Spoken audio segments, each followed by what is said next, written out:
एवढे मशगूल आहोत त्यामुळे आपल्याला बऱ्याच गोष्टींचा विसर पडलेला आहे.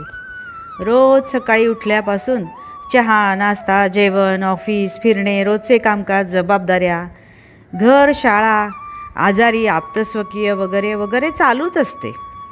शनी रवी हिंडणे फिरणे, मौज मजा, मनोरंजन हे कालचक्र असेच सदोदित चालू आहे आणि हे रहाटगाडगे चालूच राहणार आहे. हे सर्व करीत असताना प्रत्येकाची कुवत वेगळी, इच्छाशक्ती वेगळी, प्रत्येकाचे रूप वेगळे. त्यातून हाताच्या बोटावर मोजण्या एवढ्या व्यक्तीच टाटा, बिर्ला, सचिन किंवा किरण बेदी, प्रतिभा पाटील, इंदिरा गांधी होतात. या सर्वांचा अभ्यास केला तर बऱ्याच गोष्टी लक्षात येतील. सर्वात महत्त्वाची गोष्ट म्हणजे आपले मन. ज्याच्या तालावर, इच्छेवर हे सगळे घडते ते मन.